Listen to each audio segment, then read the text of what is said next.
kitchen. So many recipes to share. So many cooks in the kitchen with meals for you to prepare. We've got fruits and grains, veggies and beans, more healthy food than you've ever seen. So many cooks in the kitchen, plant-based meals to prepare.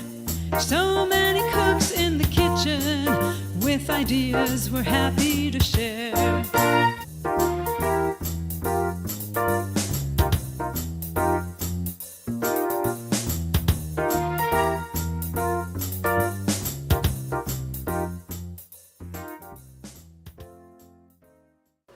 Welcome to the June show of So Many Cooks in the Kitchen. My name is Dilla Barman. I am coming to you from North Carolina. Those of you who have been watching us for a while know this has been more than 6 years. We go kitchen to kitchen. We are all Physicians Committee Food for Life instructors. We teach plant-based nutrition, evidence-based nutrition. We teach classes that show you how to stay healthy.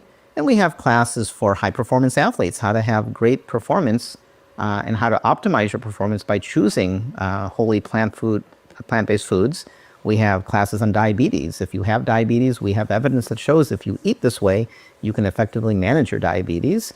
We have classes on cancer, how to, for certain kinds of cancer, there's a lot of evidence that eating whole food, plant-based vegan food is very beneficial. We have a variety of classes. We have classes for kids. We have classes for blood pressure. So we've been at it for more than 6 years. Last month was our 6th year. Those of you who are just joining us, we're so glad you found us.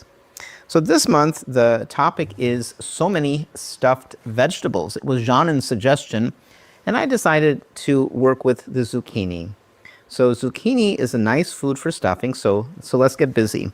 I wanted to mention that for this dish, you want to preheat your oven, which I've done, but I'm going to actually turn it off because it's going to make noise. It's actually going to make noise for a few more minutes. This dish is going to take about 15 minutes to bake. And what I think I'll do, and tell the other cooks this, but I might interrupt in between 2 other cooks. I might come back and show you the finished product because when we're done, it's going to go in the oven and it needs 15 minutes. So I'll pass on the cooking for myself to Janin, and then I can't remember who comes after her, but at some point, I will sneak back in and show you the finished product. Okay? So let's get busy. So we're going to start with the zucchini, and we're going to make little boats, kind of like this. I'm going to demonstrate how to do this. So what you want to do is cut your zucchini in half. It's nice to use a big knife. So what I did is I put this on the cutting board, I took the end off, and then I carefully aimed for the center, and I put my hand on top to push the knife through. It's best to use a chef's knife, something of this nature. This is actually called, it's a Japanese, I forgot what it's called. I don't want to mispronounce it, but it's similar to a chef's knife. You don't want to use a serrated knife because that's going to tear the flesh. It might tear the flesh and it won't make as straight a cut. So use a good knife. So cut it in half like this. And then what I'm going to do is I'm going to make a V. I'm going to leave a margin near the ends and make a V. So let's do that. Okay. You want to make sure to leave a margin, less of a margin on the sides. Okay.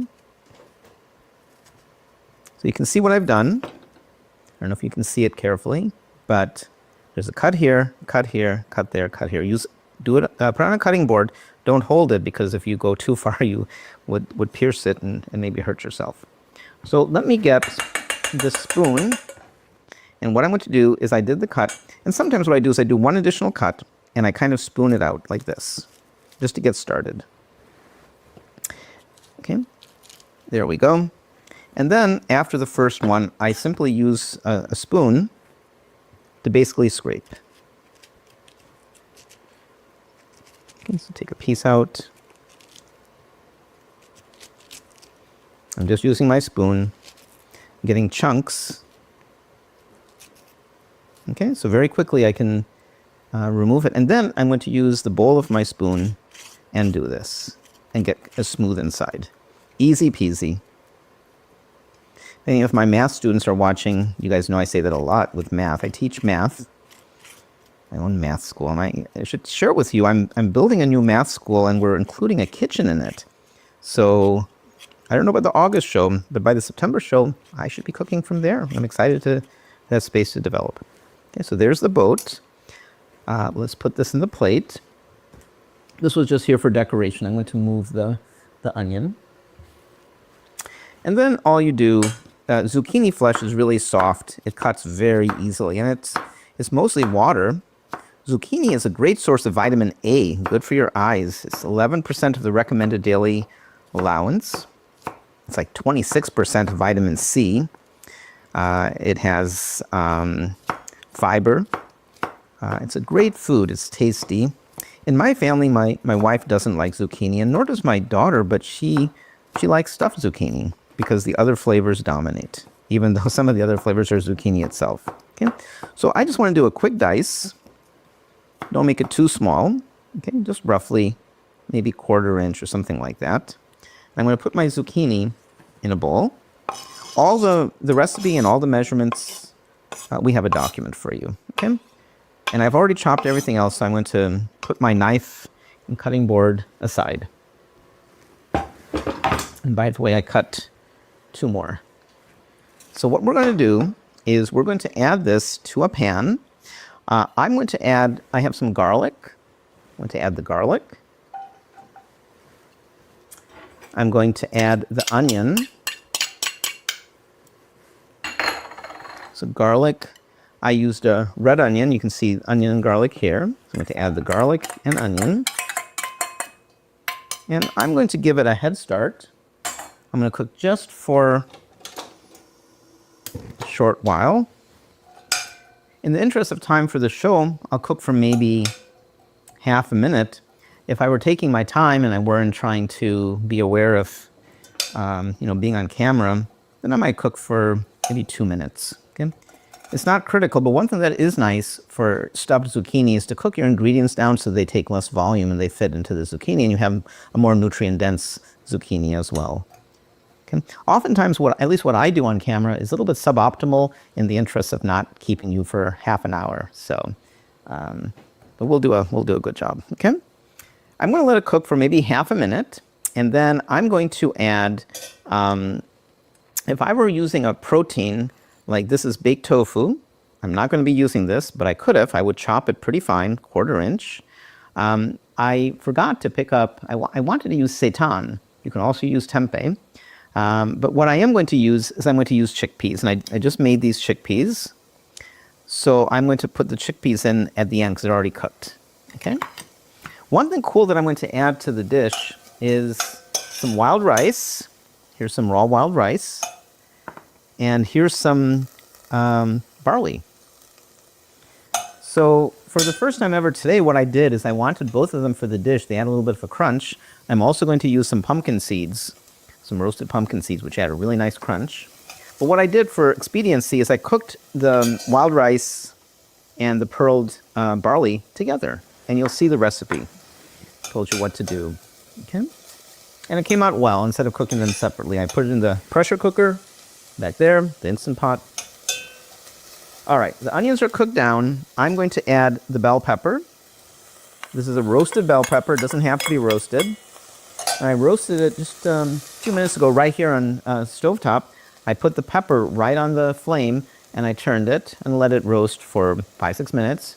Let it cool, and then I rinsed it under cold water, removed the extra charring, chopped it carefully over the sink to let moisture out and heat, and then I cut it as I wished. Okay, so there's the bell pepper. Now I'm going to go ahead. You know, I'm not going to use this, but stuffed vegetables in the summer, there's so many vegetables.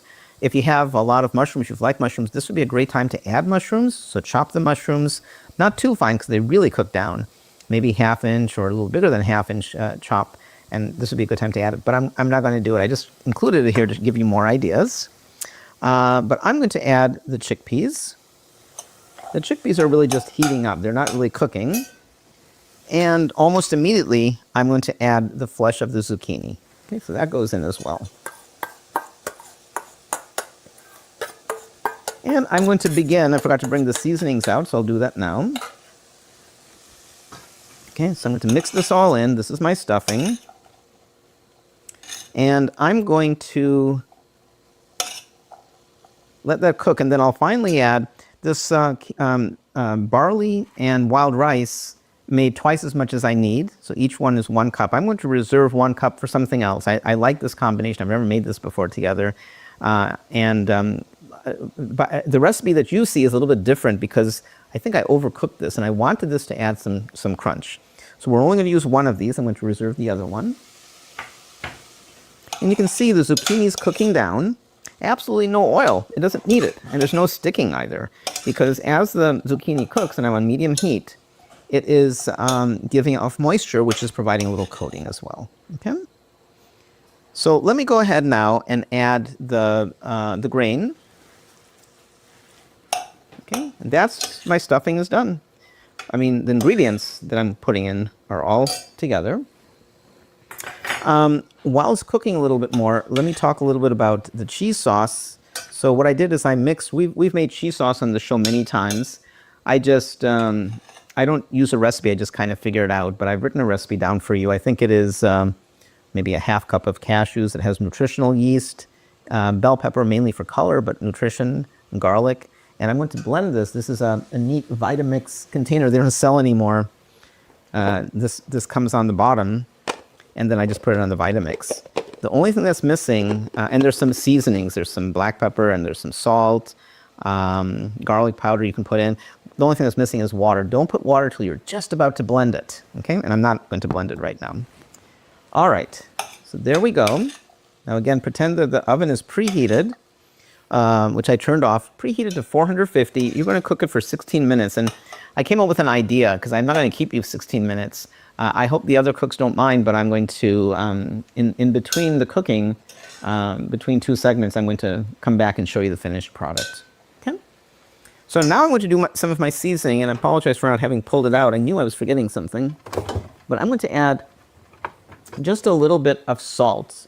You know what I'm going to do, actually, is I'm going to use this delicious truffle salt. Now be careful when you are salting food, and if you want to avoid salt entirely, then skip this step. But when you're salting food, make sure you usually use iodized salt, which we do, because this is not a source of iodine. Okay, but I'm going to add a little bit of truffle salt, really to taste. I'm adding maybe a 1/4 teaspoon, something like that. Okay, it's really to taste. You can always add more at the table if you want. I'm going to add some paprika. I have a friend, Janet, who was in Hungary, and she brought back a paprika for me. It's been a while, almost a year. You know, she brought back regular paprika, what we call regular, and sweet paprika, and I haven't opened the sweet yet. I need to do it because this is running low. So add a little paprika. I had some fresh herbs. Here they are. So I'm going to add some oregano, and since the oregano is so small, I'm just going to hand rip the oregano and put it in. If these were bigger leaves, I would mince it on the cutting board, but I'm just going to put these little leaves in. Okay, so there's the oregano. You can add black pepper. I'm going to skip that since I added paprika. You can add some garlic powder. You can add some chopped chilies if you want it spicy. I'm not going to do that. And let's call that success. It's done. So now what I'm going to do is I'm going to stuff my zucchini, and it's really easy. What I'm going to do is I'm going to take the stuffing and put it inside the zucchini. Now the chickpea, I've actually not done it with chickpea before. I wanted to use chopped seitan, and I didn't have it. So I was tempted to actually chop the chickpeas into halves, but they're slippery and would have been not particularly fun. So let's just go with chickpeas. Okay. So these are stuffed. Let me stuff the rest. Put this aside.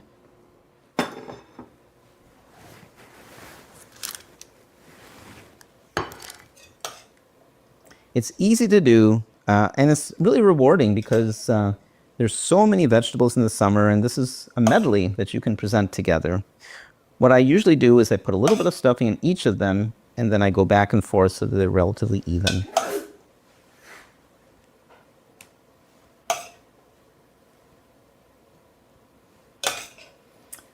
There's other things you can do with zucchini. I love the flavor of zucchini, but I'm the only one in my house. So if I'm by myself, what I like to do with zucchini sometimes is simply chop it pretty thickly, saute it, mix in some lime juice or lemon juice, some salt and pepper, and that's it. Maybe some onion on the side with the zucchini, maybe a little bit of garlic, and that's it.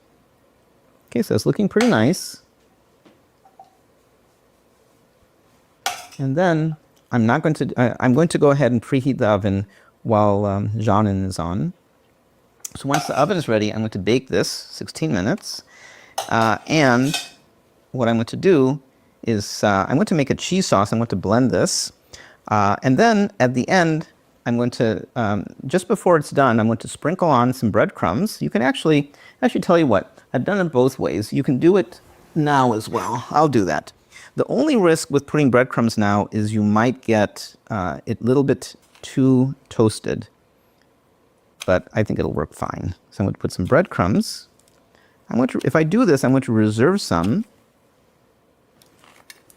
because I want some fresh breadcrumbs on top of the cheese sauce. So I'm going to put most of the breadcrumbs on right now. That adds a nice crunch. When I made this last week and we were out of breadcrumbs, so I used croutons. And I crushed them with a knife and it came out really well. It was actually not croutons, it was stuffing. We have this locally made stuffing that's quite good. Okay, so there we go. So I'm done. I'm going to bake this for 16 minutes. And then here's my cheese sauce. And then just before I serve it, I'm going to sprinkle on some pumpkin seeds. That's it. Easy peasy. So I'll try to get back before Q&A just to show you the finished product. Try this. It's really fun. Ask questions anytime. And when we do the Q&A, we have several good giveaways. So if you ask questions anytime, if you ask questions then, you might win one of the giveaways. So I'm going to go ahead and get this baked, and I'm going to pass it on, I think, to Janin. I think Janin's next. I don't remember what she's making. So Janin, if you are next, I think you are. Janin's in Abu Dhabi. Take it away. Hi, everyone. Thank you, Dilip, for the nice introduction. Benvenuti. I'm in my house in Italy.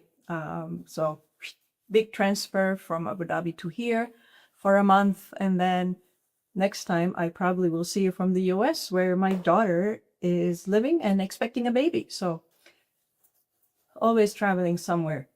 Our theme today is so many stuffed vegetables. It's summer. We have zucchini coming out of our ears. All the neighbors give each other zucchini.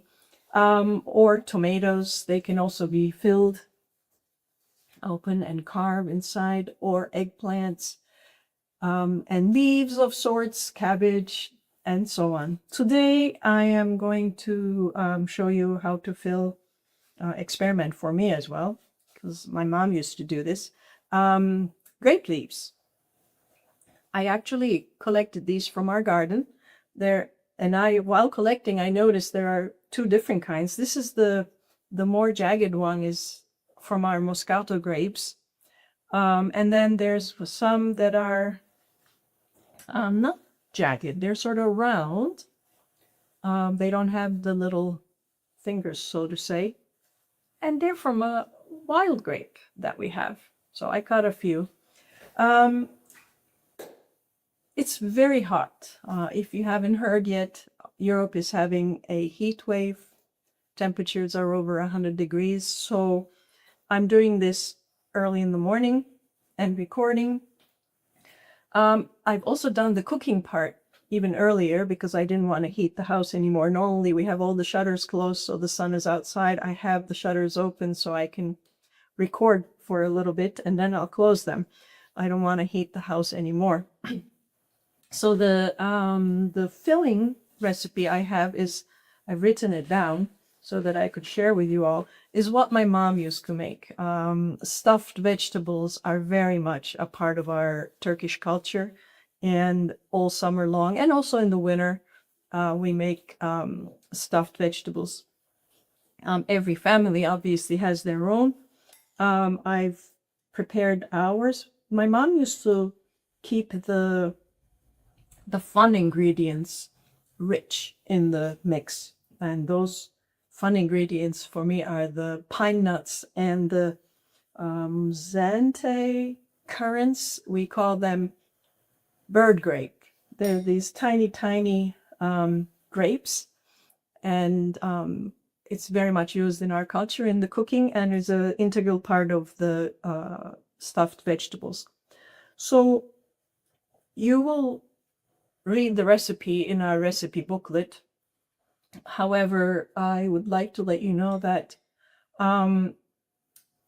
the mix is par cooked. Basically, you cook it part of the way, and then you fill your veggies.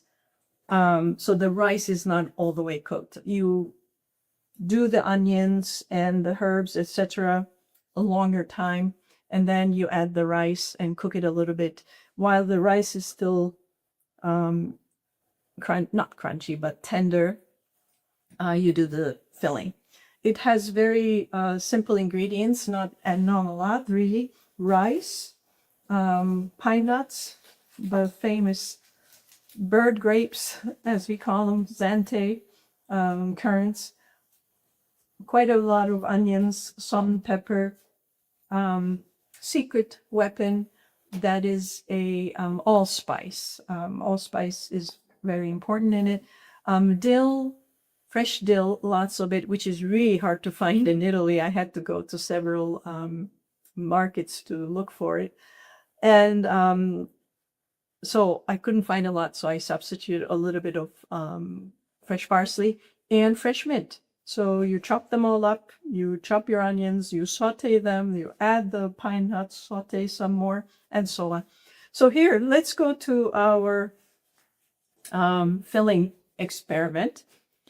Here we are. You basically take the thickest part of the vein, the central vein, out, and we put them in the bottom of the pot that we're using to cook them.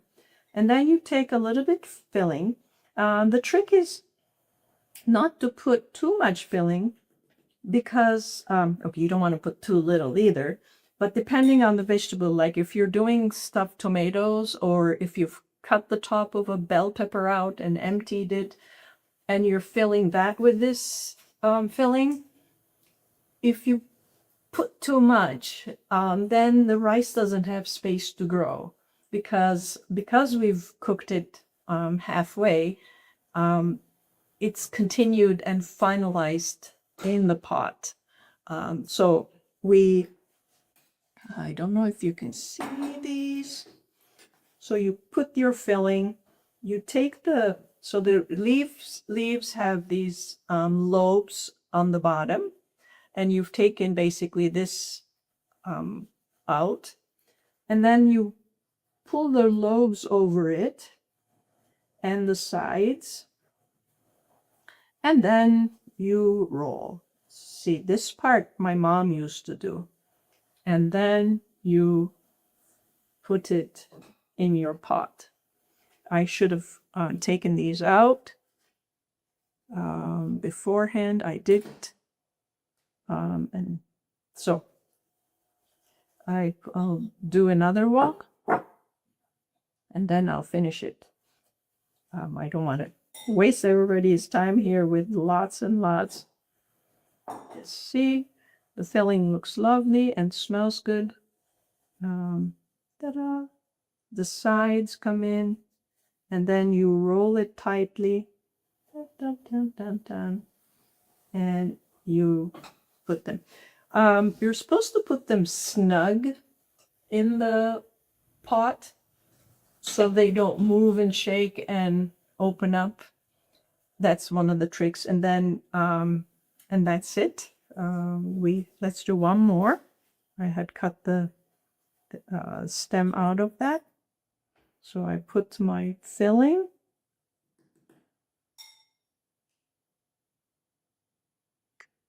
I bring the lobes over. and the sides. And then I roll it.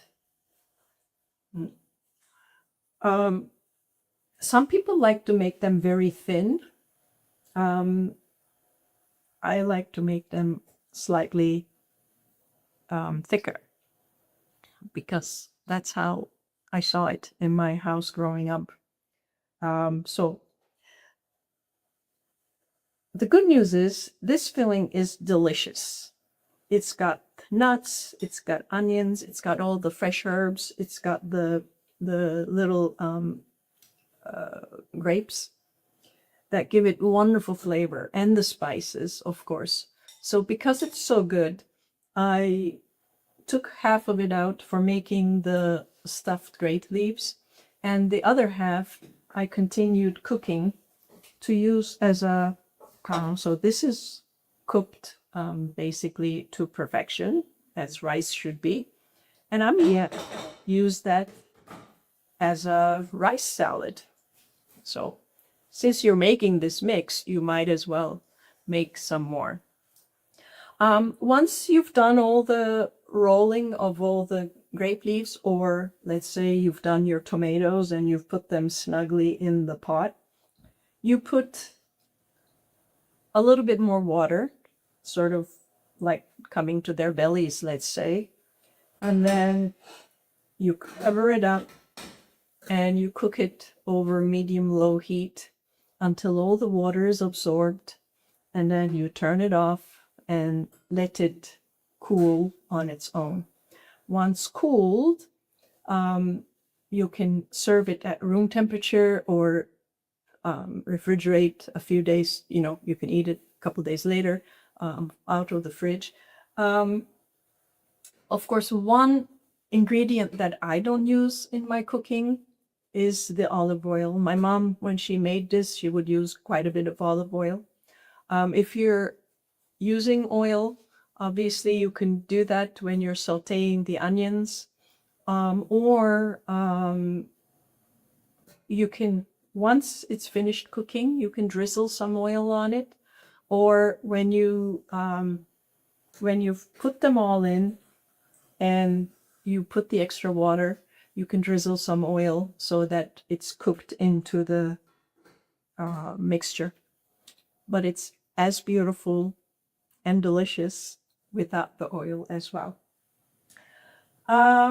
So that's it. I haven't really shown much of cooking here because it's already really hot in the house. I'm gonna say goodbye. I think if my memory serves me right, Carolyn is coming after me all the way in Montgomery in the US. Bye, everybody, and I guess I'll see you in the US.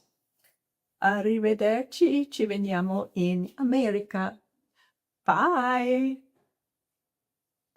Okay, let me sneak back in and quickly show you what happened. The zucchini finished baking. I was the first chef, and I did stuffed zucchini. This is the cheese sauce. Look how thick and lovely it is. It's basically just cashews, nutritional yeast, some spices, water. That's about it. It's really good garlic. So what I'm going to do is the zucchini's out. I'm going to go ahead and put the cheese sauce in, put as much as you want. The recipe that I have for you gives you ample cheese sauce. You can save almost half of it for nacho chips. You can make oil-free nacho chips for dipping carrots in, celery, whatever you want. Okay, so there's my cheese sauce. And then what I'm going to do is you can optionally, if you want a little more crunch, you reserve some breadcrumbs. You can sprinkle some breadcrumbs on top. Then you'll get toasted breadcrumbs and not toasted breadcrumbs. It's kind of nice combination. This is optional. You don't have to do this. Okay, that's it. Let's give it a try, and then we'll go on to the next cook. So here's my zucchini boat. Get a fork. Hope you can see it. So let's give it a try. It's reasonably soft. The end piece, a lot of the filling will fall off. It's very hot. So the center. Okay, so here goes. Let's give it a try. Now, I'm doing it because we want to go to the next cook, but usually you'll let this sit a few minutes and it'll congeal a little more, so everything won't fall off like it's starting to do. Here goes.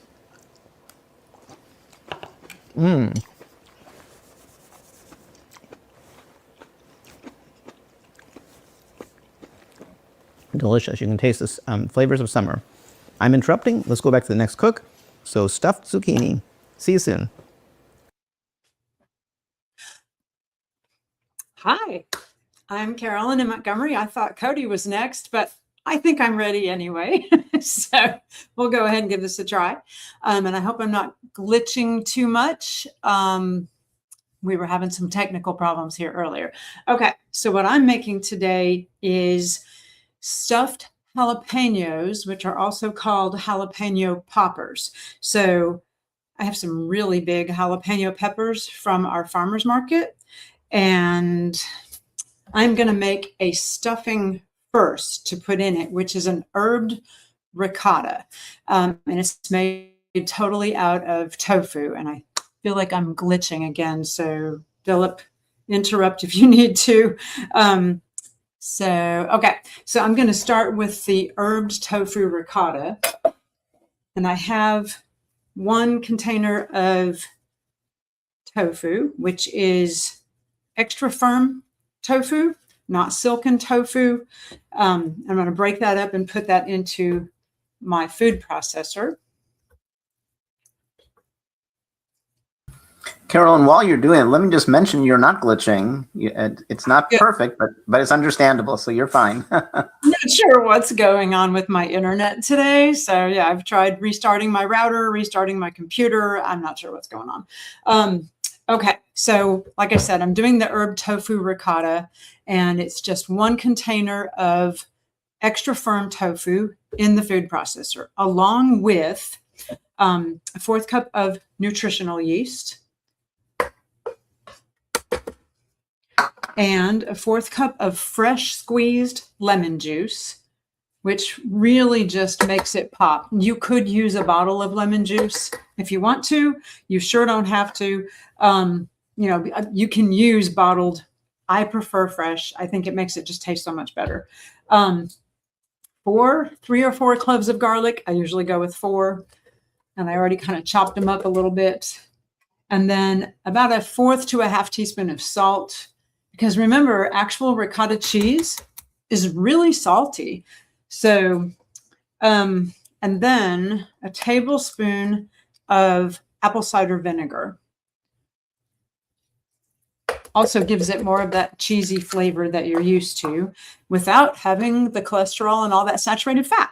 So let's put the lid on and we'll give that a whirl.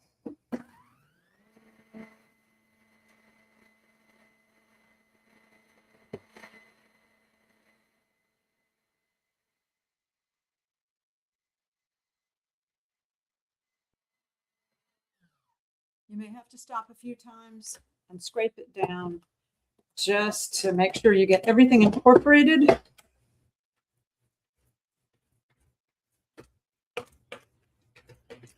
Okay, saw some garlic trying to escape. Can't have that.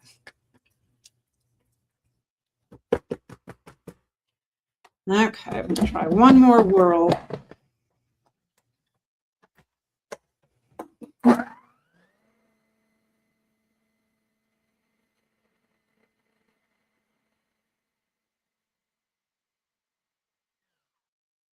Okay, and then remember I said this was herbed tofu ricotta, so I'm going to add in some herbs. But if you don't want the herbs in it, you could actually use it just like this in lots of different recipes, including this jalapeno popper dish that I'm doing. So you could, just leave it like that and use it in lasagnas or as a spread on toast. It's really good. But I'm going to add in some herbs just because it's a delicious flavor. And all these herbs are in season right now. Get the lid off. There we go. And I picked all of these herbs from my garden just a few minutes ago. So I have in here basil and oregano. I have some parsley and a little bit of rosemary, but whatever herbs you want. And it's about a cup. So I gave them all a good wash. Some thyme. That could be really good too. Some fresh thyme. Okay. And then I'm not going to whirl it up until they're just obliterated in it. I'm just pulsing it in here. There we go.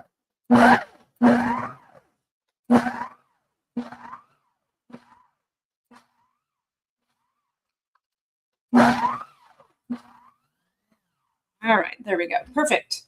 All right, so they're all incorporated into it, but not to the point that it turned the ricotta completely green. So this is some good stuff. Let me switch cameras and let you see down inside there. Look at that. Beautiful ricotta. And you can use that, like I said, for lots of different things. You can stuff it into pasta shells, use it in lasagna. It's fantastic. Okay, so let's get back to the jalapenos. So if you don't like jalapenos, then I have a suggestion. You could use some of these delicious, colorful, sweet mini peppers that I got these at the farmer's market, but you can also find them at your grocery store. And they're just beautiful and colorful. So if you don't want the spiciness of the jalapenos, go with these really nice, sweet little mini peppers. They're really, really good. And that's a good option as well. In fact, with these sweet little mini peppers, you could put the ricotta in it and just eat it like that, have it raw. These are sweet and crunchy. They are not spicy at all. So perfectly delicious, just like that. Okay, but this is the jalapeno part of it if you like it a little more spicy. So I'm gonna put my gloves back on because you never wanna work with jalapenos without gloves on, because the liquid from the jalapenos can irritate your skin. Definitely working with jalapenos, do not touch your eyes or your nose because I found out the hard way from experience. You don't want to do that. Okay, so the way I do this is with my, I'm going to show you my down shot. Okay, so I take the jalapeno and then cut with a paring knife around the stem at the top and pull that part out. And then cut it symmetrically, if you can find the symmetry of your pepper, down the middle. And then you've got all of these seeds inside. The spiciest part of the jalapeno is going to be all those seeds and the white ribs on the inside. So we want to get rid of those. I like to use a grapefruit spoon because it does a really nice job of scraping it out and you don't have to use your fingers. If you're going to use your fingers, wear gloves because you really can. Like I can tell you from experience, I made a huge mistake and touched my eye one time. So ruined a pair of contact lenses. Don't do that. Okay, and then you can take those emptied out jalapenos. If you want to pre-cook them a little bit, I'm doing everything in my air fryer. So I air fried these for about 5 or 6 minutes, you know, depending on how pre-cooked you want to get them. Go ahead and cook them for a little bit at 390 degrees in your air fryer. You could, if you want to, spray them with a little bit of olive oil spray. You don't have to. It can be completely oil-free. That is up to you. So I've pre-cooked a few, but then we're also going to make some topping, a breadcrumb topping. So I have a cup of whole wheat breadcrumbs. You can make your own breadcrumbs very easily, just with some bread that you dry out and whirl up in your blender, or you can buy store-bought breadcrumbs. And then a couple of teaspoons of either oregano or Italian seasoning, whichever flavor you would like to have, a half a teaspoon of ground black pepper, and some salt, 1/4 to 1/2 teaspoon. If you are salt free, leave it out. That's fine. And so we're going to give that a good whirl, mix all that up. Okay, so my breadcrumbs are all done. And then we're going to start stuffing the peppers. So these are the ones that I have already pre-air fried. You could also do this on your grill outside if you want to. That works too. All right, so I'm going to put just a little bit down in each one. Oh, big it'll get in there. Okay. And you could eat it just like this if you pre-cook your peppers, if you want to do that. And then sprinkle some of the breadcrumbs on top. Let's see if I can put my down shot on so you can see. Okay, so I've sprinkled some breadcrumbs on top. If you want to, you could put it in just like that. You could spray it with a little bit of olive oil spray if you want to, and then just pop them into the air fryer. And I'm going to keep going with these. Maybe I'll do what Dilip did and come back and show you after Cody's done and show you the finished product, because this takes a few minutes in your air fryer. So these are already cooked though. So there we go. So it's not going to take very long. If you want to, you could also just take one of the totally raw ones and fill it and let it cook that way. It's going to be a little more spicy. I also made a mistake, as you can see with the ends of these. I cut the end off, and I should have gone around the stem and cut that off and pulled it out to leave more of a boat. This way, the filling may just fall out the end. So that's not what we want. This one's a little bit better. It has more of a rounded end to it, and it's going to hold the filling in a little bit better. But there's really, this is a very forgiving recipe. It's hard to go wrong with it, but I'm going to add a little more topping to this one, and I'll start loading them in the air fryer. And then maybe when Cody's done, we can come back for just a minute and I can show you the finished product of several of them. But I'm going to send it over to Cody while I air fry these for just a little while so I can show you the finished product. So, sound good? Yes. Hi, Cody. Yes. Hi. How are you? It's looking good, Carolyn. I'm gonna definitely have to try those. I can't wait to see when they come out of the air fryer, but I've been really looking for a good jalapeno popper recipe, so I'm so happy that you're sharing that today. And thank you to Dilip and John for your lovely recipes as well. So it's funny, Carolyn, that you mentioned those sweet mini peppers, because that's what I'm actually going to be stuffing today, which is going to be a little bit of a challenge because they're smaller. But think of this as more like a side dish or an appetizer kind of thing, or an hors d'oeuvre if you like. But we love these little mini peppers at my house because, like Carolyn said, they're sweet. And these are awesome because they don't really have any seeds in them, so you don't have to worry about taking those out. And I'll show you how I prep those in a minute. First, we'll start with the filling. Now, this is kind of like a Southwest kind of, I guess, flavored stuffed peppers. I just kind of came up with this recipe and just thought it was so delicious, so I want to share it with you today. Super simple stuff that probably most of you have on hand, which is great. Of course, you need like a bag of those sweet little mini peppers, and then about 3/4 to a cup of rice, and then you can add like some chopped cilantro to it if you want. So pre-cooked rice, whatever kind you want. If you want brown rice, which is better than white rice, just as far as nutrient-wise. So you're just going to add that in your bowl, and then about 1/2 cup of black beans, rinsed and drained. And then about 1/2 cup of corn, canned corn. Now, grilled corn would be really good in this as well. So if you're having leftover grilled corn from your grilling season, you can totally do that. And then I got about 1/2 cup of your favorite salsa, just whatever kind you want.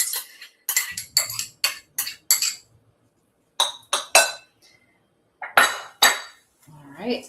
And then last, I'm going to throw in about 1/2 teaspoon of each of these. I have ground onion and ground garlic and some ground cumin. So I'm just going to shake that in.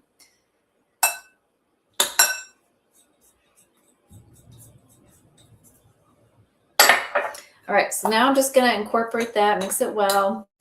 It smells really good already.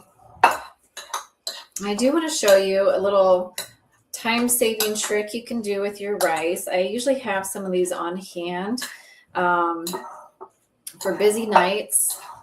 I think I got these at Costco, but you can get this organic cilantro and lime rice packets, and you just nuke them for like 90 seconds in the microwave. It works pretty well. Or you can make your own. It's whatever you want to do. But for this recipe today, I did actually use this just to save myself some time. We just got back from a camping trip as well, so I was looking for any kind of time savers I could do, or those busy families that need to save some extra time. All right, so I got nice and mixed up here. It smells good already. You can add more fresh herbs if you want to this. Okay, so then with these cute little peppers,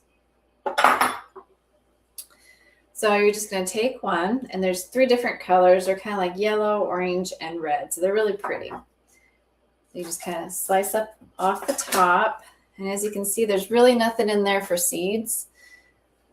And then I have this cute little tiny spoon, and you're just going to take a little bit of this and just start kind of stuffing. And this is a fun little thing that kids can help out with. So Nora's actually gone right now, but otherwise I know she would love to do this with me.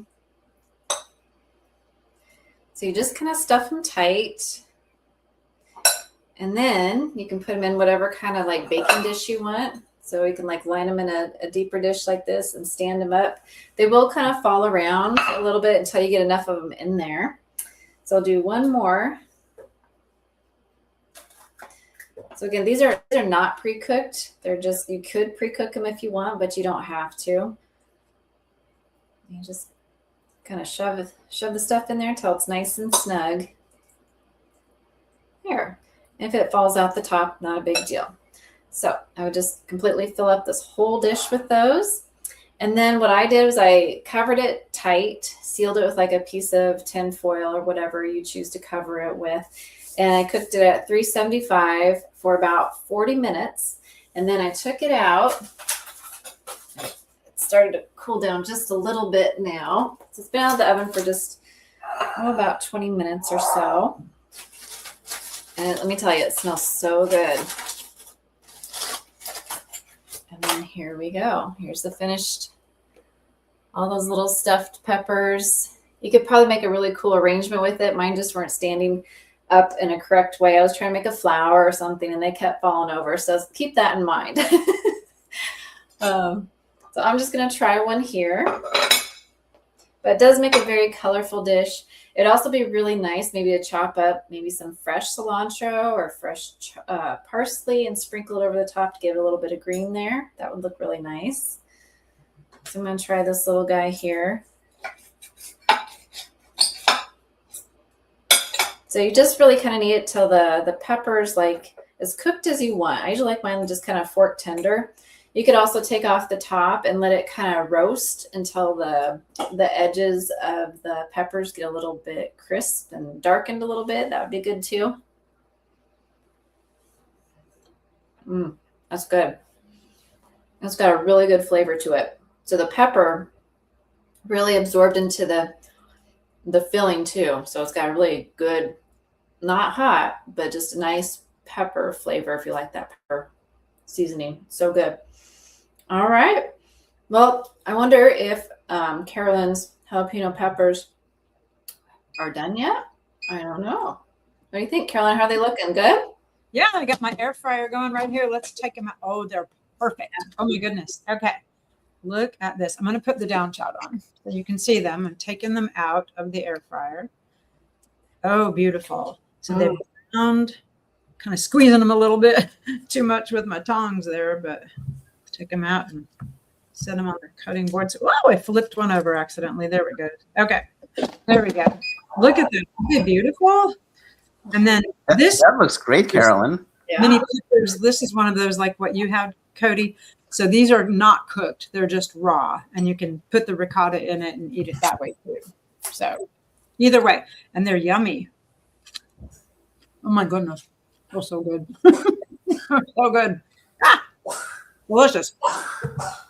I'll try a jalapeno in a minute because they're really hot right now. But yeah, yummy. All these recipes look so good today. Yeah, I'm glad you, I guess we each interrupted, so I set the precedent.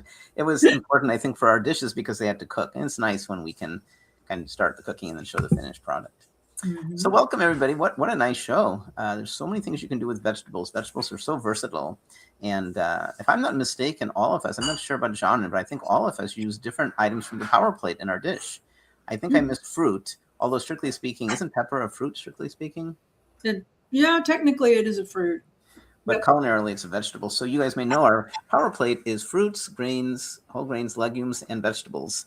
And I don't always do it, but when I cook, I don't know, but you two, yeah.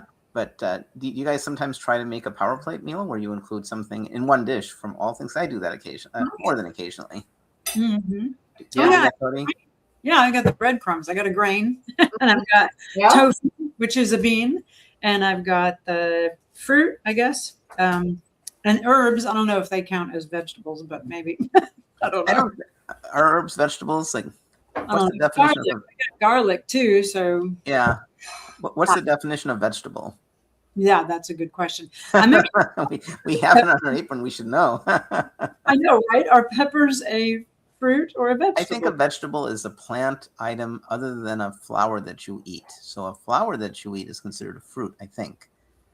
Well, then this is not because they flour and then they make the pepper. So the Maybe pepper is technically a vegetable. I wish, and Karen hopefully will be rejoining our show soon. She's hoping next month, but Karen Okay. knows all these things. So if anybody in the audience knows what's the definition, if you want to look it up, what's the definition of a vegetable and what's the definition of a fruit? But of course, it's just an academic point. As cooks, I use the culinary definition. So when I'm cooking with a tomato, it's a vegetable in my kitchen. Of course, technically it's a fruit, but I use it as a vegetable. All right, there were a lot of good questions, and we'll start with the first question. I'm going to put you on the spot, my friend. So, Cody, a really interesting question came through from Janet Doe, and here it is. Oh yeah. Yeah, I just made up this recipe today. So I didn't have it written out ready for the recipe document yet. So I will get that this afternoon and send it over to Dilip. So thanks for asking, Janet. I'm going to put your name down because you actually did ask another question. So Janet is the first to ask a question. What we're going to do, I noticed we have a few new people, and I wonder if Geeta is still here. It was really interesting. When I got ready to go live, I noticed Geeta had already posted a comment. I don't know how technically that's possible. So Geeta, before we went live, said, I'm looking forward to the show. Let me see if I can find the comment. So if you're here, we're so glad you're here, Geeta. And let's see. Well, I think my friend Mary is here. If she's still here, hi, Mary. Yeah, Geeta posted this, I think, at 1:52 East Coast time, so 8 minutes before we were live. So if you're here, Geeta, we're very glad that you're here. But what we do, especially for those of you who are new, may not know this, is you've asked lots of good questions, and we've tried to answer it in real time. But are those new glasses? They look really nice, by the way. Oh, mine, they're just readers. Okay, they look nice. But yeah, thank you. You're welcome. Anything you wear looks nice, right? So if you ask questions at this point, then I'll make a list, and then we'll do a random drawing, and then you'll get the prizes. And the prizes we decided last minute. There's usually Karen finds them, and she's been having some technology problems with her texting. So the woman who does her graphics came up with the first prize is a corer, and it's meant to core peppers or other things. And the other prize, Geeta's here. Yeah. Are you new, Geeta? How did you find us? We're so glad that you're watching. Let us know how you know about the show. Yeah, you were waiting. Great. That's neat that it captures comments before we go live. So you taught us something. And Mary is here also. Mary has a comment. So Mary Briers is a friend of Hi, Karen. Mary. Is this the kind of corer you're talking about? I think I have one. No, it's much smaller than that. The pepper corer. Yeah. Did you two get the gift I sent you from last week's show? I love it. I got. Oh yeah, the cedar, the berry cedar. Yes, and the girls love it. Yeah, Ella and Nora just have so much fun with that. I agree. It was sweet. Carolyn, did you get your core? It was wonderful. I did. I'm not sure where it's over here somewhere. I use it a lot because cherries are in season right now. Yes. Right. Lots of questions. Geeta, we're so glad. Tell us how you found out about it, and I hope you'll be a regular with us. We've been doing this 6 years now, right? 6 years in May. 6 years in May. 6 years in May. Unbelievable. Well, we started because there was a pandemic and we couldn't teach in-person classes. So right. Now I'm teaching a lot of them. So we're still going. We're still going. So Geeta, turn one of yours into a question, then you can be in the drawing. So let us know how you found us. And all of us are vegan. Vegan means we don't eat anything that comes from an animal. We don't eat dairy products or eggs. For example, yesterday I made a really nice dish with Brussels sprouts, and I wanted a sauce. So I put yogurt in it, but it wasn't cow's yogurt. Right? I sent I was chatting with some folks and they asked, what did you put in? I said yogurt, and they knew that I'm vegan, so it was vegan yogurt. So I make my own vegan yogurt from scratch. I'm flying on Monday to Texas to a conference, and I'm so excited. I hope she's watching. I'm going to be meeting for the first time one of my first grade. She'll tell you she just became a second grade student.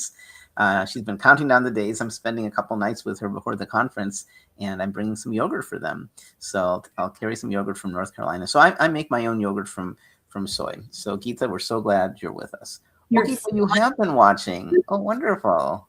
You're flying with yogurt, Dilip? Yeah, and I did that with you, Cody. I gave you some yogurt too, Mhm. right? Yep. And when I visited you, Carolyn, your daughter was getting married, so I may or may not I brought chocolate croissants for you, though. Right. and croissants. We didn't have time to eat yogurt. I brought a bag of groceries for you, didn't I, when I came to see you in Alabama? I don't remember, Dilip. That was 3 years ago. I don't know. I can't remember. All right, well, let's take some questions. Yes, you brought So, groceries. a lot of questions here. So let's see. First question is from Janet Doe, and I've written your name down. Can you use yellow squash instead of zucchini? Yeah, it doesn't taste the same. Zucchini has a denseness to it that I like, but it's not that different. So give it a try. It's a matter of flavor profiles. Nutritionally, it's going to be very, very similar. So if you have a preference for yellow squash, you know where I like yellow squash? I like to cut it into half moons, thick half moons, and then I saute it with a little bit of onion and just some fresh herbs and some lemon juice, and that's about it. Maybe some jerk seasoning.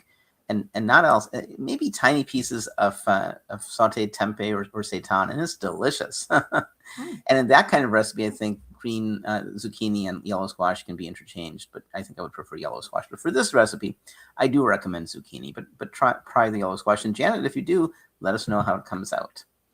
Okay, we have a question from Hyacinth. Let me write your name down. So in place of zucchini, can one use butternut squash? It would be a totally different dish. So the butternut squash needs to be cooked. So what I would do if you did that is I'd first make the butternut squash, and then I'd make the stuffing. I'd stuff it, put my cheese sauce, and serve it. I wouldn't do any more cooking. And so the butternut squash, if you do it with butternut squash, it's really going to be a totally different dish. Your butternut squash is the receptacle for it. It's your bowl. But you're not really getting a marriage of flavors like you do with the stuffed zucchini. So by all means, you can do that.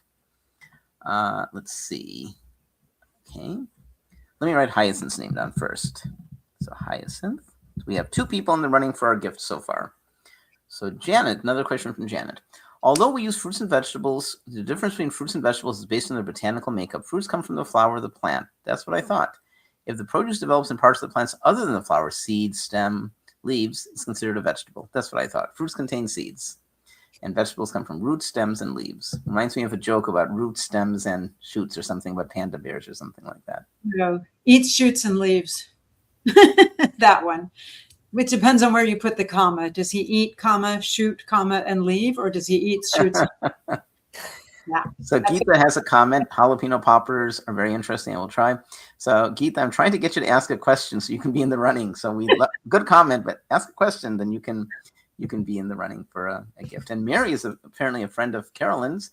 We love your comments. We're so glad you're here. But ask a question. Ask a question. Briars, ask a question, and then you might any question. It can be, why are you wearing a pink shirt, or do you have 2 eyes, or anything? Ask a question. Are you an onion, Dilip? That's right. It could be an onion question. Good question. Well, we all are. We have a lot of layers. Yes. Speaking of onion, I don't know if she's watching it. Maybe I shouldn't say it, but I have a surprise for that little rising second grader having to do with onions. And maybe I'll reveal it on the next show because her parents usually watch, so she might be seeing it. So if the parents are watching, you have a nice surprise on Monday. Okay, let's see some more questions coming in. Did we get caught up? Maybe so.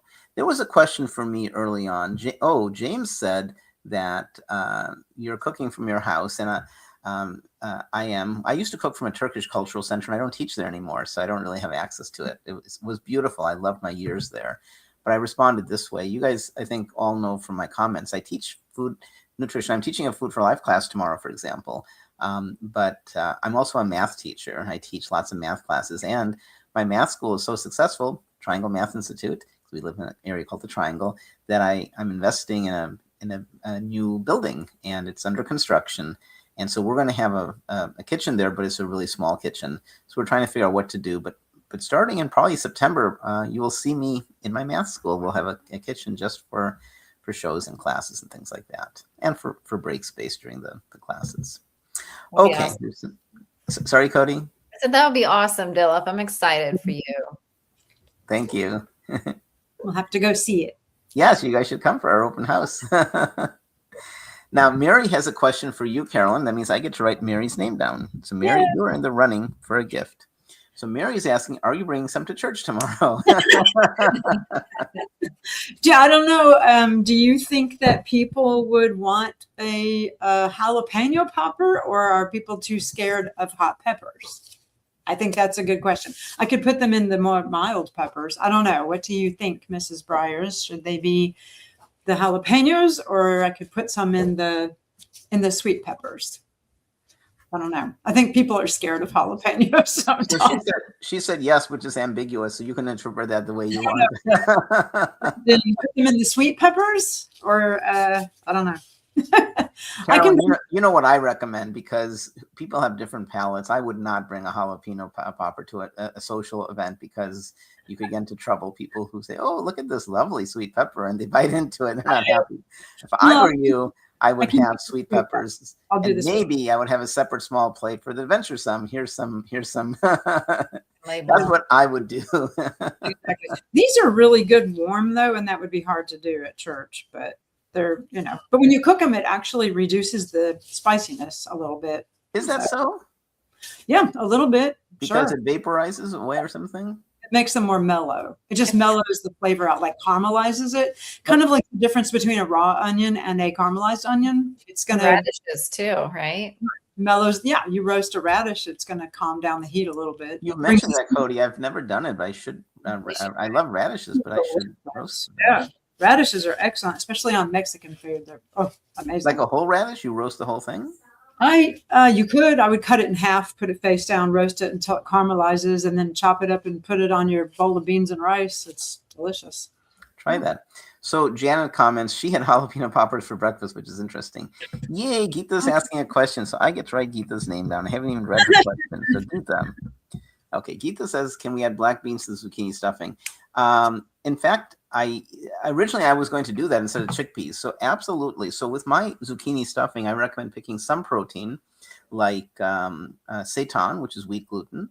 You can chop that in pieces. Tofu, baked tofu or regular tofu, maybe air fried tofu. Cody makes the best air fried tofu. I've been to your house 3 times, and I think I was lucky enough to get air fried tofu every time. You beat me to that. You're much better at air fried tofu than I am.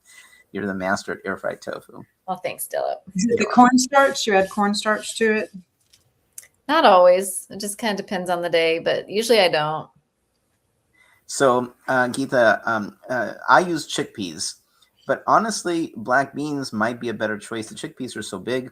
The problem with black beans, they're all good, but not the problem, but with black beans, it's a little bit chewier, a little bit harder, a little bit smaller. So it's up to you. But black beans sounds great.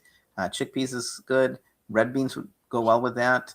I wouldn't use white beans, not because of the flavor, but just because you want a little more contrast, just from an aesthetic point of view. But you can do that if you want. And then favorite, you're of Indian background, I can tell, as am I. And so so you're very familiar with lentils. So some lentils would be great. You can make a dal and put just a little bit of the dal in, so you can get the protein from the lentils. So those are all great choices. Let us know, Geeta, what you make and how it comes out. Hyacinth has a question. Do you need to put some salt in the zucchini boat in order to drain this in the water? You could. If you put some water and turn it upside down, the salt will pull it up. I never do that. I don't find the zucchini is so watery because, if you notice in my demonstration, I kind of raked, and I love your idea, Carolyn. Carolyn's just full of amazing ideas. That's why I made a comment. The 3 of us should really get together and spend a weekend cooking. There's so much I could learn from each one of you. Each one of us is really good at something that the others is not. I bet you there's things I could teach you, Carolyn, and that Cody, I can learn. I know, because I've cooked with you a bunch. I learn a lot from the way you cook, and there's a few things I do that maybe you don't do as well as I do. I think the 3 of us together would be so fun. We'd have such a great weekend cooking and just spending some time together. So we should plan that sometime. Now that Carolyn has a relative, I won't go into more details because I don't want to reveal anything private. You can if you choose to, but she has a relative not too far from me. There may be some ideas brewing there. I heard from your husband about a possible road trip, maybe maybe in the future, in the Christmas time period. Christmas Maybe you don't know about it. during the holidays, we may be driving through there. So yeah. So yeah, I wouldn't bother with the salt because I scraped the seeds out, the insides, and I cooked it, and there was very little water. So you could. I tend not to do things like that because I like a little bit of salt for flavor. We don't have high blood pressure. Our blood pressure is quite good. My whole family's blood pressure, so we don't avoid salt, but we don't want to add a lot of salt. And so, if you don't need to, I don't. The thing I don't like about salt is it makes you thirsty. I've told this story before. Years ago, when I was a vegetarian and not a vegan, I had a friend in Honolulu. I used to go to Hawaii every other year, and he didn't own a car. He was an environmentalist. He, of course, was a vegan because you have to be a vegan to be an environmentalist. That's the biggest step, right? So he rode his bicycle all around Honolulu in the city. He was a bicyclist and a bicycle advocate and a vegan. So he saw my friend and me off at the airport, and he said I could bring pizza and we can have dinner together in the airport. And he said, but of course I'm vegan, so I'm going to bring vegan pizza. And I said, that's fine. So it was from Domino's or someplace, and they didn't have vegan cheese. It was cheeseless. And that was my first real experience with a cheeseless pizza. And it was nice because we had this long flight from Honolulu. We stopped in San Francisco, I think. And normally when you eat pizza with cheese, vegan or not, you get thirsty. And so that was really welcome to have a cheeseless pizza. Okay, let's see. Geeta, yes. Okay, wonderful. Geeta has lots of good questions. Can I add salsa to the stuffed zucchini recipe to make it tastier? I had considered that, honestly. I think we're thinking alike there. I don't like salsa with this. I think that it has some contrasting flavors that don't appeal to me, but if it appeals to you, go for it. That'd be great. Okay, there's more questions coming in, but I had some questions for the two of you. So Carolyn, when you talked about, I can't read my writing. What does this say? Breadcrumbs. So I love using breadcrumbs, and I buy breadcrumbs. I get panko breadcrumbs, but I know you do everything from scratch, it seems. Do you make your breadcrumbs, or do you buy? I do, and I can tell you the difference between panko and regular breadcrumbs. Tell us. Cool. Okay. Regular breadcrumbs, you take bread, like any kind of bread, like Dave's Killer Bread or whatever, whole wheat bread, and dry it out, put it in the oven, dry it out for a while, like 200 degrees for, a good hour and a half, and let it get completely dry, and then whirl it up in your food processor, and it's breadcrumbs. Panko breadcrumbs are the opposite. So you take fresh bread, pull it into pieces, and crumble it up in your food processor. So pulse it until it's big crumbs, and then bake it. And that's panko. So they're basically just done the opposite way. So I make panko all the time. I never buy breadcrumbs anymore. There is just no point when it's that easy. It's just crazy to buy it. When the best panko breadcrumbs ever are the ones that you make yourself, pulse it up in the food processor to those big fluffy crumbs, bake them 200 degrees for like an hour, and you have panko breadcrumbs. You know why I disagree with you is because when I need breadcrumbs, I'm thinking this would be nice with breadcrumbs. I open my cabinet and I reach into this shelf-stable thing, dump some breadcrumbs, done. So I disagree with you there. I love my prepared breadcrumbs. They last for months. You can make them ahead of time and put them in. Have you seen those? My favorite thing lately, I've been using my favorite kitchen gadget is I've been storing more things in glass. I have been trying really hard to avoid plastic because we know that microplastics leach into our foods, and microplastics can be a carcinogen. So I've been trying to put everything in glass, and trying to get the air out is one of the harder things to do. But I have discovered these really cool little gadgets. You put it on the top of your glass jar, and you go ahead and you don't have to pump it out yourself. It's automatic. And you go ahead and put the little round circular part that goes on the top of the ball jar, not the sealing ring, just the little flat part. Put it on top, put the gadget on top, turn it on. It sucks all the air out, and then remove that gadget and put the sealing ring on. And it will last on your shelf. Like all the air is sucked out. It actually stays fresh for months. Would you either hear, so everybody knows, or if you don't have it handy later, text me. let us know the name of the product so we can share with others, because I'll get it. sounds like something I'd like to get. I'll get it. Cody, you have something like that, I think. After we went on the cruise, didn't you get something that was like that? Yeah, I mean, you got me a tofu one. That's what I where was it thinking. sucks the air out, but it Here it is. you know, a vacuum seal, and then it's supposed to like make all the marinades suck into the tofu. And it works pretty good. Oh, I've never tried that. That's cool. This is a Mason Genie. I'll put my down shot on so you can see it better. Mason Genie. And it looks like this. So I can get it out. I'll get it out of the box. There we go. So it looks like this. And it's got a ring that comes off. So if you're doing a wide mouth jar, you use that. If you're doing a small mouth jar, then you put the small mouth part on it. It's an adapter. And then you just put it on top and push the button. And it takes about 60 seconds. It sucks all the air out. Can you demonstrate that? So is it battery powered? It is battery powered. Actually, no, it's not battery powered. You charge it. So it's got a USB-C charging port in it, and it holds charge for months. I don't think I've recharged this thing since I bought it, and I use it all the time. So let me see if I have a mason jar handy. So for example, are you suggesting that, like your stuffed jalapenos, could you put that, remove the air and leave it on your countertop? No. So I wouldn't do that. I would do anything like seeds, nuts, grains, breadcrumbs, oats. Why oats? Kind of like pantry items, huh? Pantry items. I wouldn't put fresh vegetables, although you could technically put, like in a big wide mouth jar, put berries that you have, done like a vinegar rinse on or something, and rinse them off, dry them really well, and put them in a jar and suck all the air out. Actually, they would last longer in the refrigerator. So I wouldn't leave those on the counter.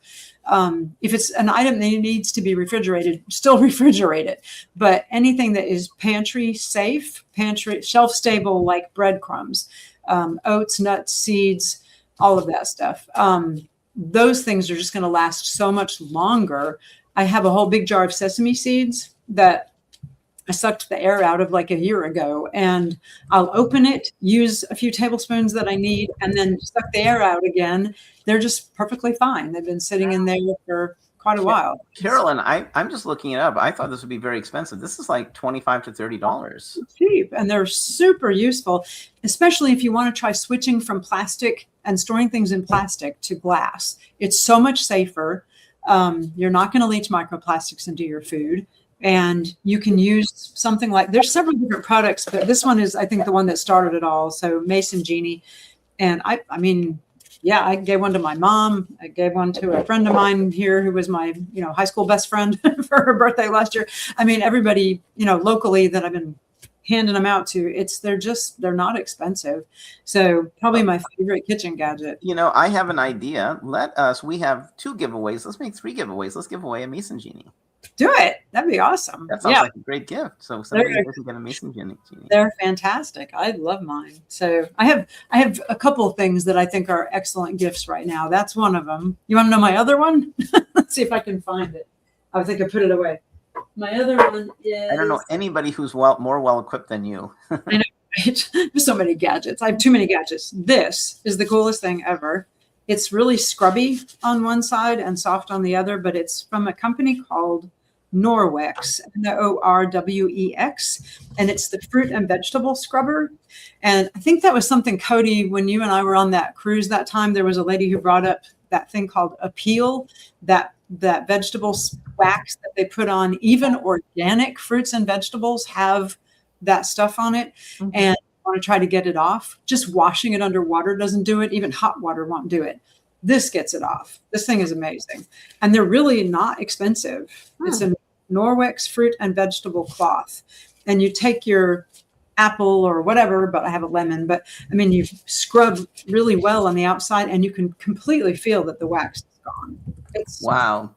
The Norwex cloths you can get they're about $20. Yeah, they're not bad. And it's made out of 70% recycled microfiber yarn. So they're environmentally friendly, and they remove the wax from, anytime I go to eat an apple now, I always scrub it with this, just because, I want to get the wax off the outside. Well, So I have a few more questions, but if we have time, we could talk a little bit because I know that I think you, Carolyn, but not you, Cody.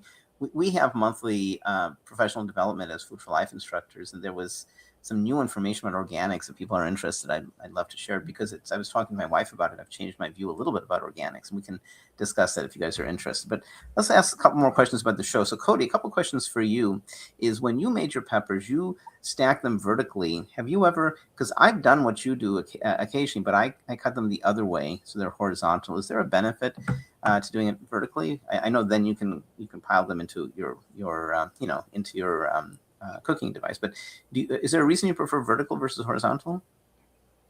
No, just having fun with it. Just cut off the top and, like, oh, it's a little cup. And just pop it in, Just a fun way to do things. I like to do things different, Dillip. You mentioned when you cook it, you want to cover it, and you said use whatever you want, like aluminum foil. I wanted to see if you had an opinion about maybe covering something with aluminum foil versus, say, parchment paper. What's your view about? Because do you like to use aluminum foil, or what other choices? I do. It's because I can get a good seal on it. So I don't see how I could personally get a really good seal with parchment paper. So if you guys have any suggestions for that, let me know. But I mean, it's not like you can put a rubber band around it to keep it on my little pie pan. You know what I mean? So it's just like I did tin foil just so I could get a good seal because I wanted it kind of to steam itself so it would cook the peppers through. Is why I wanted to cover it. So you know what I do, like when I made lasagna last week, whenever I make things like lasagna or manicotti, I think about you.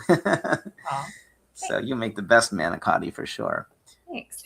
But I was making lasagna and I like to cover it, and I much prefer from a sustainable point of view parchment paper, but it doesn't do as good a job as aluminum foil. And there's a risk with parchment paper. I have the same thing you do, the same oven. It's a combination air fryer oven. It's by Cuisinart, right?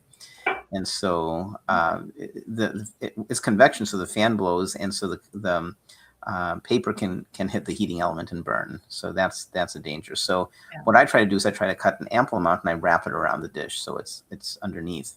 But it doesn't do as good a job as aluminum foil. So one thing I sometimes do is when I use aluminum foil, since it doesn't really get dirty, I fold it and save it for another use. You can use it many times. Mm-hmm. Carolyn. Yes. Call on me. I feel like I'm a teacher, right? Call on me, Mr. Barman. So I've been working for the past couple of years now with the caring study, and there's no oil allowed at all. And I was trying to show a recipe where I do a roasted bulb of garlic, or at least several cloves of garlic. And what I always did before when making this, Me too. Like roasted just a couple drops of oil. Yeah, or just a little spritz of oil, that kind of thing. That's not allowed at all in the caring study. And so I had to figure out, how do I roast garlic without putting any oil? So I cut a little piece of aluminum foil and then cut a little piece of parchment paper, and I wrapped the garlic in the parchment paper and then wrapped it all up inside the aluminum foil. So that way it didn't stick to the aluminum foil, and it doesn't ever stick to parchment, but it worked perfectly. So using a layer of parchment, then put the aluminum on top, you're not going to get anything to stick to the aluminum. I have figured out just a layer of each, and it's like, oh, nothing sticks, and you've still got that good seal with the aluminum foil. You know what I do when I roast garlic is I put it in an oven, and I just put it on a tray, and I don't put any oil or anything, and it roasts perfectly fine. And sometimes what I'll do is I'll put a whole garlic into a pressure cooker, and pressure cooked garlic also, when it cools down, when you squeeze it, it becomes like toothpaste. So it also gets you a nice roast. Garlic toothpaste. Yeah, we've talked about that, haven't we? I forgot about that.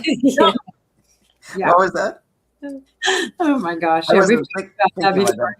Garlic toothpaste or onion toothpaste. Yeah. I do have a friend who actually doesn't like mint specifically because she says everything that you put mint in then tastes like toothpaste. So like mint ice cream to her is like toothpaste flavored ice cream. I can see that. Don't like it. So Carolyn, I had a question for you. So when I come up with recipes where I want something like a cheese or a ricotta, for me, I'm making an excuse now. Sometimes when I cook, I'm just doing things on the fly and I want something quickly. So if I know that I'm going to want something cheesy, sometimes I think more than you, I buy cheeses, vegan cheeses. But when you made your ricotta, did you start with a commercial product and then say I can do it better and come up with your own, or do you just do it? No, I started thinking about what is it about ricotta that we like, and we like that it's creamy and spreadable, has a cheesy flavor, and so I just started throwing things in. Nutritional yeast. Right. And it has a like actual ricotta, like cow-based or whatever I forget where ricotta comes from. Is it cow or sheep or something? I don't know. Anyway, I don't eat that, so I have no idea. But I remember years ago having it, and it has a thickness to it, a body to it. So that's why I went with extra firm tofu. I think you could use firm as well, and that would be fine. And then ricotta has kind of a tanginess and a saltiness.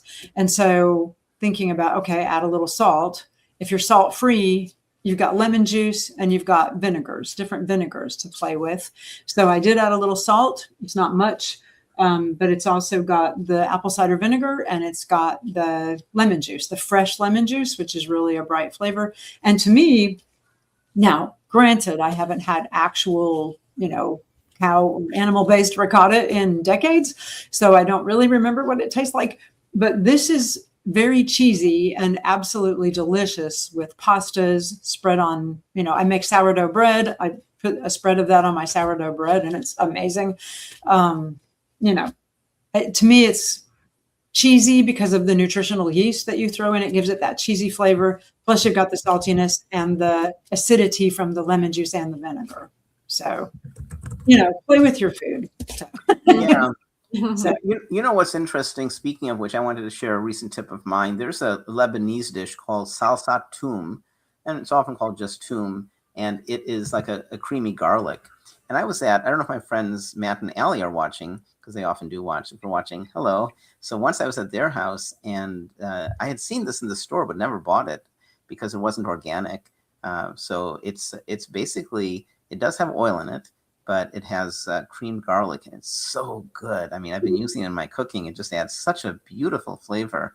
I use very little bit because it does have oil, so I don't use much. But you don't need much. It's such a strong flavor. It comes in a tub. So it's called Toom, Toom, and there's a commercial product called Toom. So that's something new that I've discovered in the last month, and it's a month and a half. It's really, Cody, you should get it. Your family, I know, loves garlic. It does have oil, but we in our classes we talk about limited fat.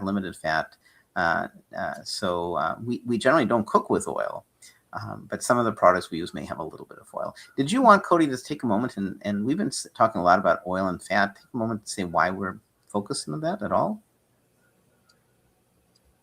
You talking to me, Dilip? Sorry. Yeah. Oh, okay. Sorry, I thought you said you were Cody. I'm like, okay, sure.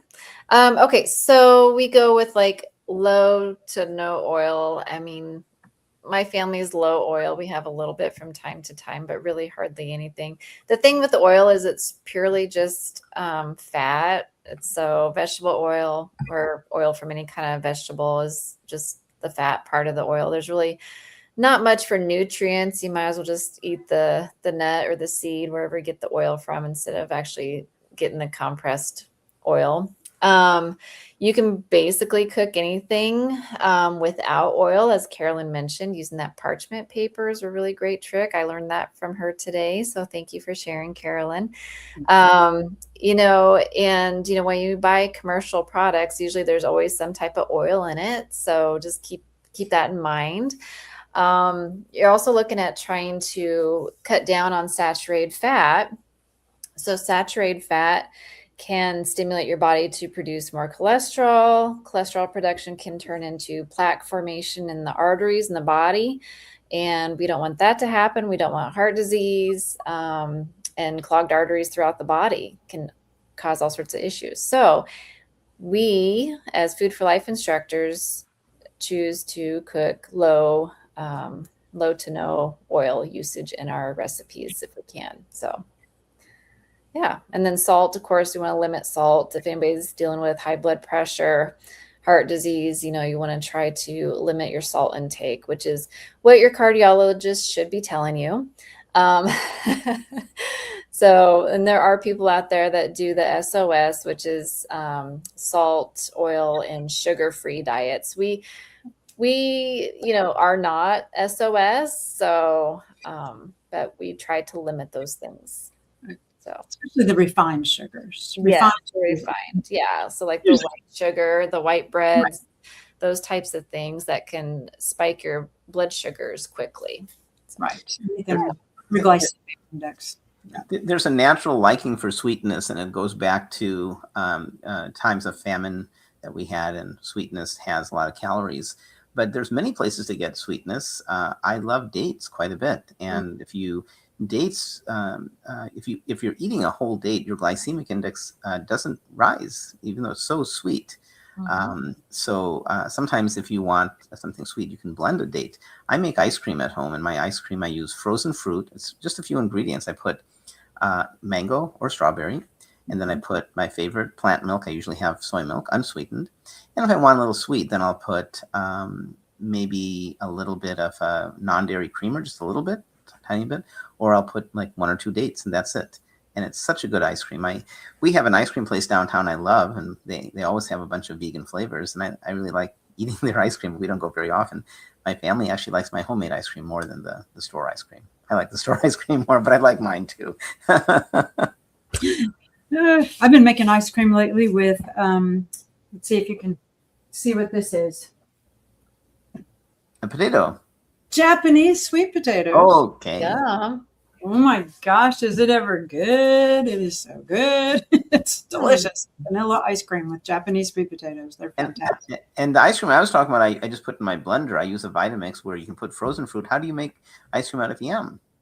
You cook it first so it's nice and tender, and then it has some non-dairy milk, some dates or maple syrup, some cashews, not very many, but just to give it a little more body to it. So that I usually just boil them, because when it comes to cashews, I'm one of those people that never remembers to soak them overnight. So I just boil them for 10 minutes. And then I have a Ninja Creamy. And so I whirl it all up, pour it into the Ninja Creamy containers and freeze it. And then when they're frozen solid, just put them in the Ninja Creamy. And it's like the best vanilla ice cream ever. So fantastic. Let me make one more comment, and then I think we can do the drawing. If you like Carolyn's jalapeno poppers, but you have guests who can't tolerate heat, remember that there's many kinds of peppers. So there's Anaheim peppers. I like Anaheim. They have just a hint of heat. There's many kinds of peppers. So suit these dishes to your palate and your guest palate. Oh, and that's cool. Janet, I didn't know that. Janet has said that Instant Pot has come up with a new ice cream maker. I wonder how they do it. Oh, cool. Well, I heard that. Yeah. Well, I'll look into it. I don't think I'd be interested in getting it because my Vitamix makes such a good ice cream. But Maybe we should do an ice cream show. I think that's a great idea. And speaking of which, we got a comment from Janet that we should do a gadget show. So Janet, we did back in the first or second year. We actually had a show on appliances. We have to get Suzanne back on the show. Suzanne Fellows. She is, well, I was about to say she's the queen of appliances, but you might be, Carolyn. But she's up there. She has so many appliances. Her kitchen looks great. But the show's been 6 years. We can repeat some things, so we could do a gadget class again. I'd love to show off, for example, that strawberry pitter. That would be really fun. But yeah, I can do this. I'll use my little mason genie. Yeah, but I think, Janet, you're right. I think an ice cream show would be really fun. But I wonder how we would do the ice cream show, because I think many Food for Life instructors do what I do. They put fruit into a blender and blend it. But I guess you've shown a different version, Carolyn. And Cody, do you have some other way of making ice cream besides Carolyn or my way? No, I guess I just have to do some experimenting, but that would be a tasty experiment. Yeah. The girls would probably help me on that one. I'm sure you would enjoy that. We're talking about what the next kids show will be, and maybe that could be an ice cream show. If we did an ice cream show, it might make sense to have it like recorded, just because you have to wait for it to freeze. So showing it later, You do it in stages. That's a good idea. Yeah, because it would be hard to do like live and say, here it is, and now I have to go put it in the freezer, and we just wait. 4 hours later. 4 to 6 hours later when it's frozen solid. We'll just have a really long show where we just talk for 4 to 6 hours. go back it out and get it out of the freezer. That might not work very well. So Lee, it's good to see you here. We don't have you as asking a question because you haven't asked a question yet. But if you, maybe in another minute, we'll do the draw. But if you can think of a question, we can add you to the drawing. So we do have Janet, Hyacinth, Mary, and Geetha. We're having a problem with our website, and it's down. SoManyCooks.com is down, not our Facebook broadcast and not YouTube. So if you try to send email to us at the moment, it won't work. So I have an alternate email, which I'll put on the screen once we do the drawing. So in a minute, we'll do the drawing. And if you win, we need you to say, I'm here. And then you need to contact us. And we don't want you to share your mailing address here publicly, but we'll send this email address. And then we'll get you, Karen will get you the gift. So I guess we have 3 gifts then. So we have this corer. So a corer. And then we have, what do you call your dish? Your thing, Carolyn? oh, Mason Genie. A Mason Genie. Okay. Yeah. And then we'll give out veg news. So those are the 3 gifts. Okay. Okay. So Lee has not asked a question. So I think I'm going to do a drawing. So I'm going to run random.org. I'm going to draw a number from 1 to 3. And the first prize I want to give away is the corer. So 1 to 3. Sorry, not 1 to 4. So we have Janet, Hyacinth, Mary, and Geetha. So the first winner is number 3. So 3 is Mary. So Carolyn's friend. So tell you what, Mary, since Carolyn's your friend, don't bother emailing us. But Carolyn, would you get her address and let me know it? I have her address. Okay, so Mary gets the corer. Okay, so congratulations, Mary. Confirm that you're here, but we know how to get to you. Carolyn will. Carolyn, do you see Mary? So she's. You see her in your church, so you can just get her. We'll get you the corer, Carolyn. How's that sound? Okay. And then you can hand it to Mary. Okay, yeah, Mary's here. So thanks for watching, Mary. We're glad you got a gift. All right. The second gift, and Mary, you can't win again. So if we get 3, we'll draw again. Is the Mason Genie? That sounds really great. Mm-hmm. Let's do the drawing for the Mason Genie. And the dog winner is Dilla Barman. No, I'm kidding. I'm probably going to get one for myself, but let's give one away. Stop. The winner is number 4. So number 4 is Geetha. Yay, Geetha. You got the Mason Genie. Let me write this down. Awesome. Geetha, are you here? Oh, Lee, you can't find the recipes? I will share them with you in just a second. So Geetha, are you here? Then we will get you the, let's see. Lee, you can see the recipes in the QR code, and I can also put a banner up. The recipes are available here. Okay, sorry about that. Okay, Geetha, are you here?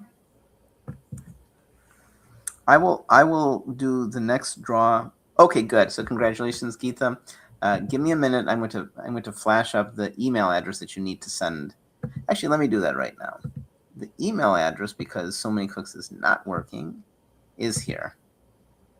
Okay. So somanycooks@proton.me.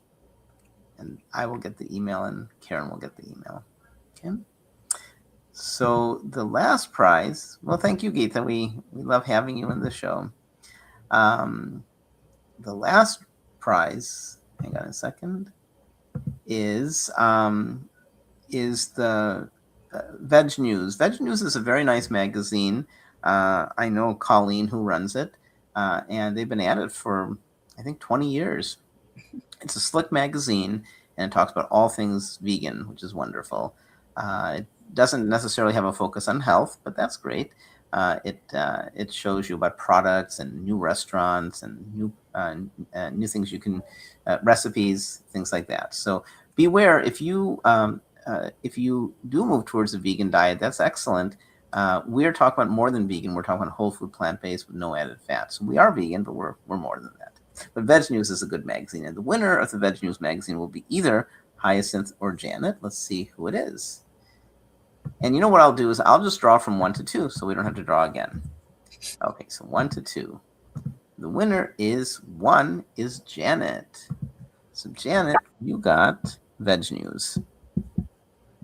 Nice. So Janet, are you here?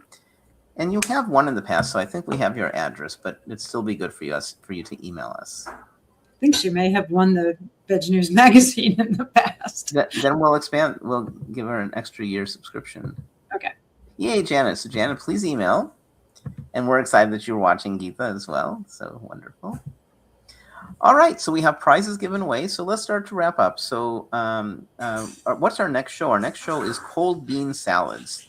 And I'm really excited. I'm going to be making, I think, I haven't decided which kind of bean, maybe black bean, with a green bean. I don't generally cook green beans and black beans together.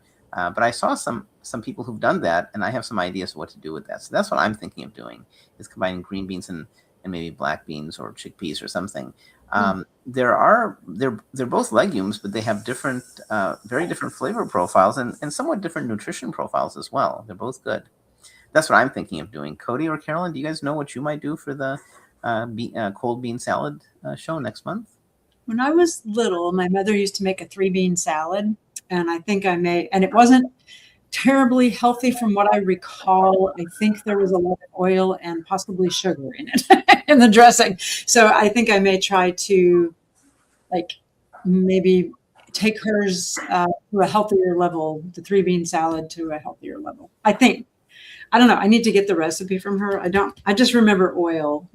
So I may have to try to. You really? I can't imagine putting oil in a bean salad. That sounds kind of odd. In the dressing.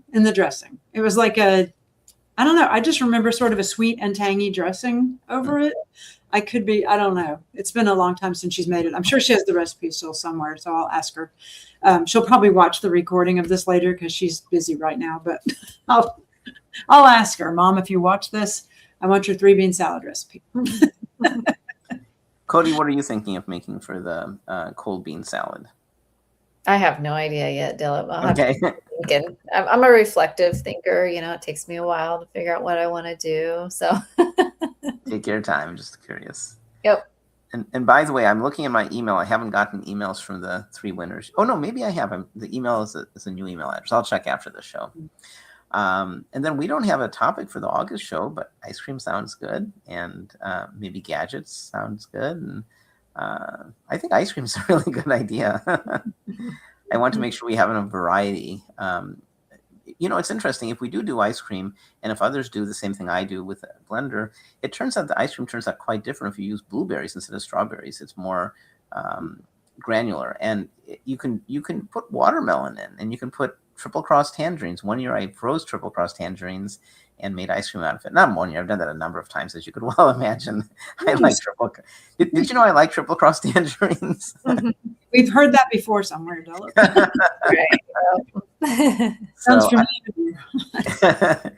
So I've made triple cross tangerine ice cream, and you can make it kind of an ice cream or as an ice. I think that we could do it. I think that'd be really nice. We could talk about the difference between sherbets and ice creams and how you freeze them, and maybe we should do that. Maybe that should be the show, ice cream. We've never done that for some reason. We've done cheese, right? We've done vegan cheese on the cruise. We've never done ice cream. So who suggested that? Have to be done in stages. So, because you'd have to freeze it for several hours. So, yeah. Not the way I do it in the blender. It's instant. Oh, well, that's true. You're taking frozen stuff and putting it in the blender, right? Right.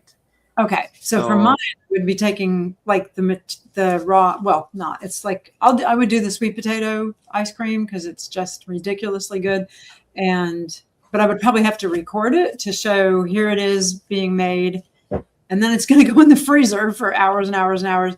I could take it out live and show. We show the video first, and then live show. Putting it in the Ninja Creamy. I think we should do it. And I can't wait till I tell Brenda. So Brenda Davis, she always does an appendix. She always does an appendix. And you should see her appendix this month. Her stuffed vegetables is phenomenal. Oh, good. And I don't know if you guys know, when she knows what we're doing, she's in the kitchen. She makes every single one of those dishes and photographs it. That's cool. She puts a lot of work into it. So her live on the show. Well, I will ask her. She was one when her book about kids came out. then she and forgot the name of the doctor was on the kids show once. So we should have Brenda on the show. That'd be great. She does watch our show periodically. So maybe the bean salad show. She probably has some really good bean salads. And she has that book, that cookbook out about that focuses on protein, like her high protein cookbook. I have a recipe in that book of hers. There's probably some bean salad recipes in that book that she could demonstrate. So. Yeah, I think I have one of my dal recipes in her protein book. Cool. All right. Do either of you guys have anything final thoughts to share? Just happy summer, everybody. Yep. It's actually already, the days are starting to get shorter again. How is that possible? We passed the summer solstice. So love the long days. That's the sad thing about June 22nd, 23rd. The days are getting shorter and shorter. I know. Yeah, just forget that part. It's still nice and light, pretty late. So that's a good thing. I can't remember. We do have a date. I can tell you what it is. We have a date for the bean show. I think it's in late in July. It is. You guys remember when it is? I want to say it's July 25th. I think it's July 25th. I think so too. Yes, it is July 25th, the last Saturday in July, and that's going to be the bean salad. And we don't have a date for August yet, and I think we probably have a topic: ice cream. Let's go for the 29th. We'll go late in August. That would be 22nd or 29th, somewhere in there. Yeah, we'll figure it out. It's still really hot here, so ice cream is always welcome. 22nd, I think I'm at a wedding, so maybe not the 22nd. We'll have to figure it out. 29th. Thanks, Geetha. All right. Well, then we will see you guys. If I can find the little trailer here, I think I can find it. Where is it? There's someplace. There it is. Okay. Is that it? Yeah. Well, we love doing this show. The dishes is always. I really admire all the other dishes I saw. I mean, I admire mine too, but I like all the others, and I like to make them. So I want to try a ricotta cheese. That looks really, really good. It's so good. It's so good. Just on toast. Just spread it on toast. And you guys try tune. Spread that on toast. It's amazing. I'm going to try that. Put a little tune on and put a slice of tomato. It's fabulous. We don't have it here in any of our stores, but as Have soon you as looked? yes, and that we don't have it. But I've you sent me a picture of it, I think, once and asked if we had that here, and no, we don't. But I could put a whole bunch of roasted garlic into that ricotta cheese, and that would be really good too. So, Cody, have you ever had tune? See if you. I'm sure you can get it at your Whole Foods. It's really good. It's like we have a Whole Foods. Yeah. I've always skipped it. It's not organic, but really briefly, we had a really nice professional development by a dietitian, and I try. I mean, you guys we encourage to be plant-based, organic or not, but my family is organic as much as possible. But the professional development we went to said, yeah, you should eat organic, but if you don't, there's no nutritional difference, and the amount of pesticides you get. It's still worth it to eat the food, which was really interesting. If you have a choice of eating, like when I go to parties, I avoid strawberries because they're probably not organic. And what we learned is eat the strawberries. The disadvantage of the pesticide is way outweighed by the nutrition. So when I can buy organic, I definitely do.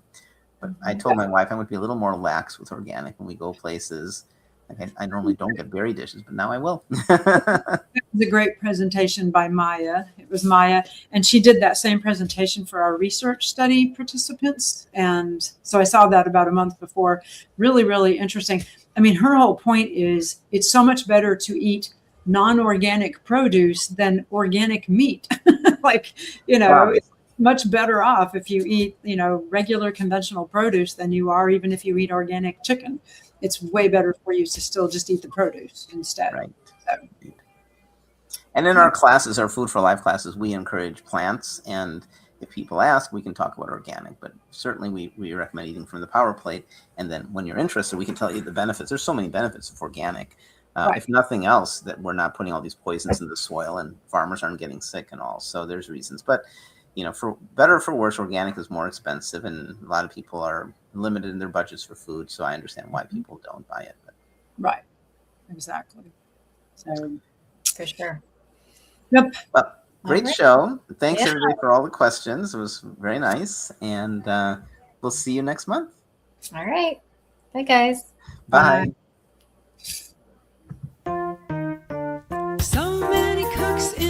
kitchen. So many recipes to share. So many cooks in the kitchen with meals for you to prepare. We've got fruits and grains, veggies and beans, more healthy food than you've ever seen. So many cooks in the kitchen, plant-based meals to prepare. So many cooks in the kitchen with ideas we're happy to share.